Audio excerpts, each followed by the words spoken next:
दुनिया के बेहतरीन डिफेंस इक्विपमेंट को लेकर हम लगातार अपनी सीरीज में आपके सामने आ रहे हैं और आज हम आपके सामने बात करने जा रहे हैं मां काली की। आप कहेंगे कि मैं बात डिफेंस इक्विपमेंट सीरीज की कर रहा हूं और मां काली की बात करने लग रहा हूं, ये कैसा एक मेल हुआ। यहाँ पर मेल बनाया गया है, दरअसल मेल है नहीं। हम बात कर रहे हैं एक ऐसे वेपन की जिसके बारे में मैं आपको पहले ही कह दूं कि इसके बारे में भारत सरकार पूरी तरीके से इनकार कर चुकी है। साल 2018 मनोहर पर्रिकर हमारे देश के रक्षा मंत्री और संसद में सवाल पूछा गया। उन्होंने कहा कि देश की सुरक्षा जरूरतों और देश की सुरक्षा चिंताओं को देखते हुए इस बारे में कुछ भी कहना या कुछ भी बताना राष्ट्रीय सुरक्षा के साथ खिलवाड़ हो सकता है। लिहाजा संसद में भी उन्होंने इस प्रश्न से जुड़ी हुई बातों का जवाब नहीं दिया। लेकिन हम आपके सामने फिर वो चीजें क्यों बता रहे हैं? दरअसल इस वेपन के बारे में भारत से ज्यादा भारत के बाहर बातें हुई हैं, बड़े बड़े वीडियोस बने हैं, बड़ी बड़ी चर्चाएं हुई हैं।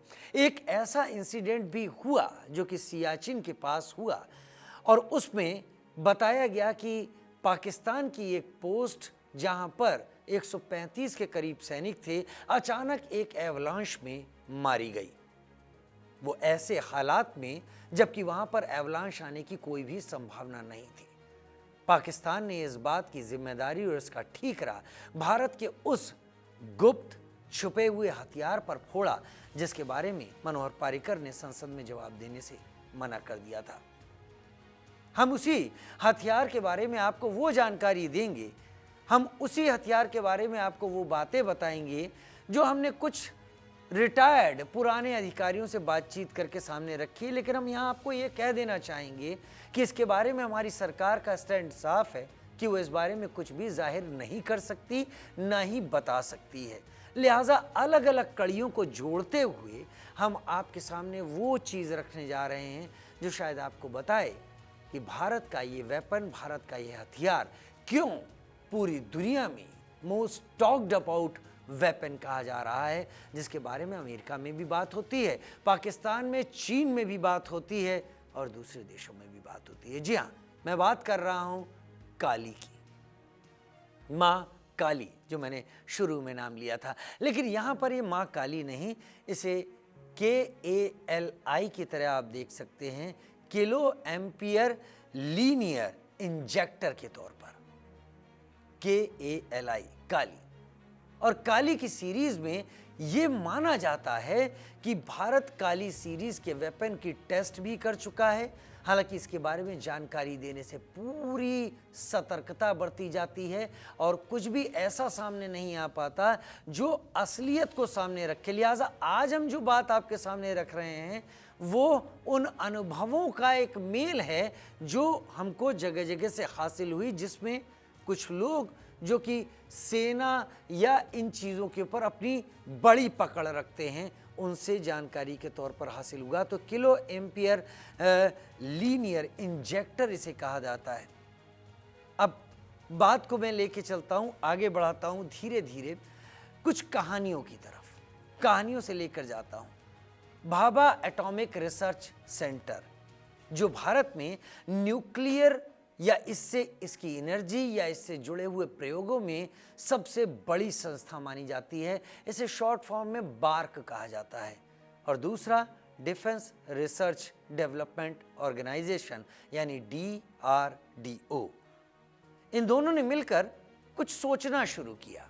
सोचना तब शुरू किया जब इस सोच को लाने का समय भी नहीं था, यानी बहुत फॉरवर्ड प्लानिंग की तरफ से। साल 1985 की बात मैं आपके सामने रख रहा हूं। बार्क के डायरेक्टर हुआ करते थे R चिदम्बरम। बैठे बैठे उन्होंने यूं ही सोचा कि अगर हमारी तरफ कोई मिसाइल आ रही हो और हम उस मिसाइल को रोकना चाहें तो हमें क्या तरीका अपनाना होगा।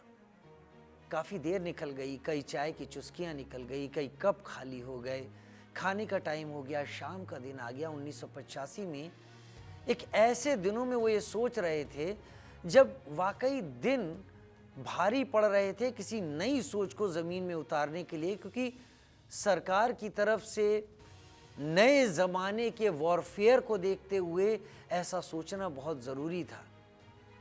अचानक उनके दिमाग में एक ख्याल आया, एक बिजली सी कौंधी, और उन्होंने कहा कि क्यों ना हम एक ऐसा हथियार बनाएं जो अपनी पहचान ही ना छोड़े और लक्ष्य को खत्म भी कर दे।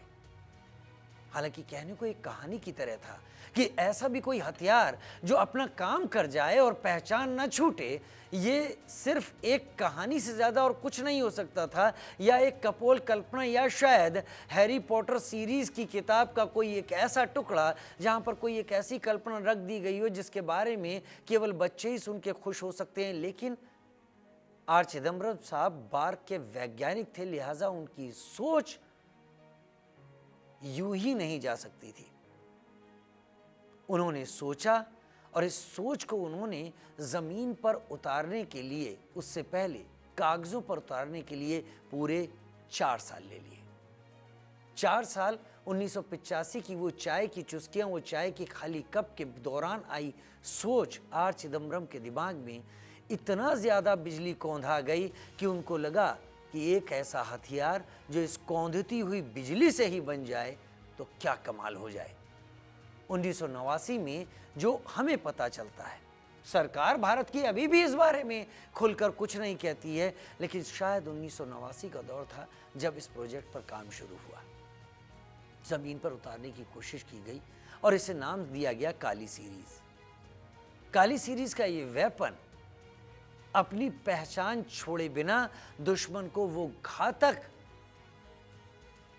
चोट देने के लिए बनाया गया था जहां पर भारत को कम से कम नुकसान हो, लेकिन दुश्मन को हुए अपने नुकसान के बारे में कुछ पता भी ना चल पाए। कुछ चीज़ें जो कि यहाँ पर आपको बतानी बहुत ज़रूरी बनती हैं। सरकार अगर इनकार कर चुकी है, लेकिन रिटायर्ड लोग, एक्सपर्ट लोग जो इस पर बातचीत करते हैं, वो कहते हैं कि काली 5000 जो अब सीरीज़ में आ गया है, हालांकि काली 80 से शुरुआत हुई थी, काली 80, काली 100, काली 200, काली 500, काली 1000, काली 5000 की मैं बात कर रहा हूँ। और शक ऐसा जताया जाता है कि अब भारत काली 10,000 पर भी न केवल काम कर चुका है, उसे ज़मीन पर उतार चुका है। काली 5000 को लेकर जो चर्चाएं चल रही हैं, वो चर्चाएं अगर मैं आपके सामने रखूं तो वो चर्चाएं ये हैं कि कुछ इस तरीके से डिज़ाइन किया गया कि अगर कोई बैलिस्टिक मिसाइल या कोई लड़ाकू विमान अगर भारत की तरफ बुरी नीयत से आता है तो ये वेपन उसके ऊपर ठीक इस तरीके से हमला करता है जहां पर आरईबीज का, यानी इलेक्ट्रॉन पल्सेस का, यानी इलेक्ट्रॉन बीम का एक ऐसा प्रहार किया जाता है इस दौरान जिसमें कि उस विमान, उस मिसाइल में एक भी छेद नहीं होता, जैसा कि हम लेज़र अटैक में अक्सर सुनते, देखते और जानते आए हैं। लेज़र अटैक जब भी करता है तो उस हिस्से को जला के उस टुकड़े को अलग कर देता है, लेकिन काली का काम इससे कहीं बढ़कर है। काली वहाँ पर ये पहचान ही नहीं छोड़ता कि यहाँ पर कोई हमला हुआ भी था या नहीं हुआ था। दरअसल इलेक्ट्रॉन पल्सेस के ज़रिए होने वाला ये अटैक केवल और केवल ऐसी मिसाइलों, ऐसे विमानों में मौजूद इलेक्ट्रॉनिक सिस्टम को अपने हमले, अपनी बौछार से ख़त्म कर देता है। पता ही नहीं चलता विमान, चल रहे विमान को या ऑपरेट की जा रही मिसाइल के ऑपरेटर को कि मिसाइल काबू से बाहर हो गई है, विमान काबू से बाहर हो गया है, क्रैश कर जाएगा, टूट कर गिर जाएगा, कहीं और ध्वस्त हो जाएगा, लेकिन पता नहीं चलेगा। सियाचिन ग्लेशियर जहां पर भारत की मौजूदगी है, वहां पर अचानक एक दिन पाकिस्तान ने आरोप लगाया कि उसके एक बड़े पोस्ट के ऊपर, जहां पर दरअसल सियाचिन में भारत ऊंचाई पर है, पाकिस्तान नीचे की तरफ है, और वहां पर दोनों ही सेनाएं, ये दुनिया का सबसे ऊंचा बैटल ग्राउंड कहा जाता है, यहां पर अचानक एक दिन एक ऐसा एवलांश आया जिस एवलांश ने, ऐसा कहा जाता है कि एक पूरी की पूरी पाकिस्तान की बड़ी टुकड़ी ख़त्म कर दी।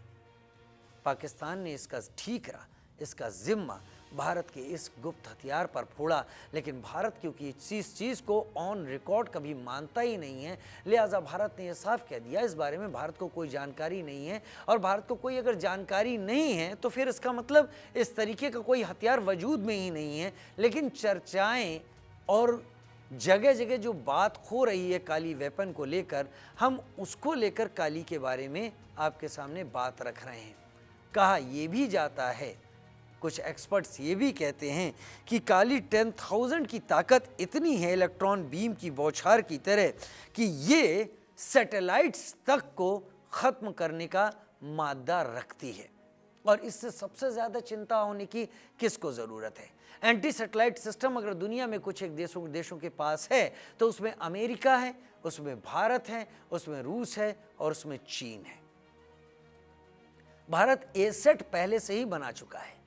प्रधानमंत्री नरेंद्र मोदी इस बात की घोषणा कर चुके हैं कि एक एसेट मिसाइल भारत ने सक्सेसफुली ट्राई कर ली है, जिससे अंतरिक्ष में मौजूद सैटेलाइट को निशाना बना लिया जाएगा। लेकिन अगर काली 10,000, काली 5,000 बिना पहचान छोड़े इस तरह का काम करें तो चीन और पाकिस्तान के माथे पर बल पड़ना लाजमी है। केवल इनके ही नहीं, और भी दूसरी महाशक्तियों के माथे पर बल पड़ना लाजमी है, क्योंकि फिर भारत के पास एक ऐसे हथियार के होने से वो डरेंगे जिस हथियार के बारे में अभी तक सामने आकर कोई बात की ही नहीं गई है, जिसके बारे में केवल कयास लगाए जा रहे हैं कि ऐसी चीज़ मौजूद है और ज़मीन पर उसका उपयोग, उसका इस्तेमाल किया जा सकता है। केवल और केवल इसमें मिसाइल, लड़ाकू विमान या फिर सैटेलाइट ही नहीं, आप कोई ऐसी चीज़, ऐसी बात भी सोच सकते हैं जो इसके ज़रिए हो सकती है। लेकिन इसमें एक सबसे बड़ा जो अभी तक समझ में आता है एक्सपर्ट को, सबसे बड़ी दिक्कत क्या हो सकती है, क्योंकि इतनी हैवी इलेक्ट्रॉन की बौछार करने के लिए इस वेपन का छोटा होना आसान नहीं है। इस वेपन का एक बड़ा वर्जन ही बन सकता है जो ऐसा काम कर पाए। लिहाजा उसको छुपा कर ले जाना, कहीं पर प्लेस करना, वो एक बड़े चैलेंज की तरह है। बहुत ज़्यादा पावर लगेगी, बहुत ज़्यादा गीगावाट की एनर्जी का इस्तेमाल होगा इसमें, लिहाजा बिजली की ज़रूरत पड़ेगी या कई चीज़ों की ज़रूरत पड़ेगी। लेकिन अगर देश की सुरक्षा की बात हो तो इस तरह की चीज़ों का इस्तेमाल करना देश अच्छी तरह से समझता है। लेकिन सुरक्षा के दृष्टिकोण से भारत आधिकारिक रूप से ऐसी कोई बात सामने कभी नहीं रखता है, न रखी है। एक्सपर्ट ज़रूर कहते हैं कि अगर ऐसा है तो वो इस रूप में होगा, और इस नाम से पाकिस्तान में एक्सपर्ट्स बहुत पहले से चिंतित हैं। आप चाहें तो पाकिस्तान के यूट्यूब चैनल्स पर या पाकिस्तान के बड़े बड़े एक्सपर्ट को काली 10,000, काली 1,000, काली 2,000, काली 5,000 को लेकर चर्चा करते हुए देख सकते हैं, और पाकिस्तान के उन आरोपों को भारत के ऊपर मढ़ते हुए देख सकते हैं जिससे भारत ने ऐसे किसी हथियार का इस्तेमाल करके पाकिस्तान का कोई नुकसान किया हो। लेकिन अगर ऐसा हथियार कहीं ज़मीन पर है, अगर ऐसी कोई चीज़ वजूद में है, अगर 1985 में बार्क के डायरेक्टर आर चिदम्बरम ने ऐसा ही कोई विचार सोचा जो उनके दिमाग में बिजली की तरह कौंधा और उन्होंने ज़मीन पर उतारा, तो वाकई ये भारत को एक ऐसी एज देता है जो क्रिटिकल सिचुएशन में दूसरे देशों को भारत के ऊपर किसी घातक हमले से करने के लिए उससे पहले सोचने के तमाम मौके देंगी कि क्या कोई भारत पर हमला किया जाए या फिर उससे बचा जाए। डेटरेंट शब्द जो होता है, जैसे परमाणु संपन्न हथियार अगर किसी के पास है तो यह हथियार चलाया नहीं जाता, इसके होने का मतलब ही होता है कि एक ऐसा डेटरेंस क्रिएट करता है कि सामने वाला दूसरे देश पर हमला करने या गंभीर हमला करने से पहले 10 बार सोचता है।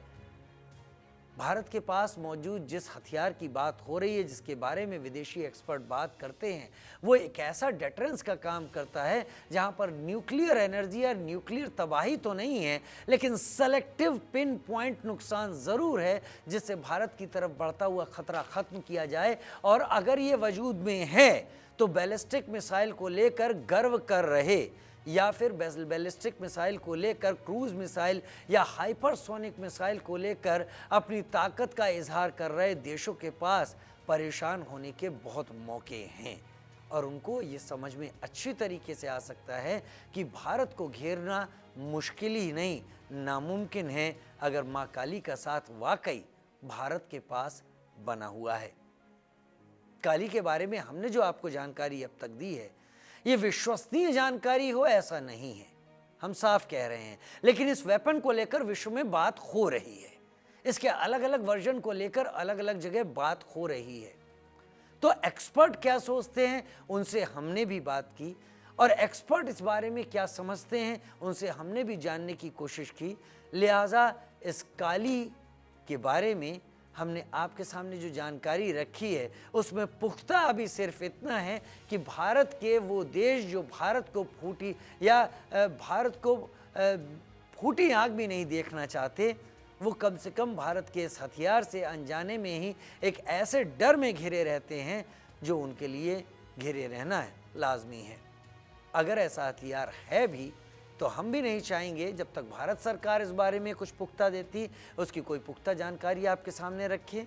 लेकिन क्योंकि सोशल मीडिया की दुनिया है और सोशल मीडिया की दुनिया ऐसी कई चीज़ों पर चल रही है, लिहाजा हम भी आपके सामने ये जानकारी दे रहे हैं। आपको जानकारी कैसी लगी ज़रूर लिखकर हमें बताइएगा।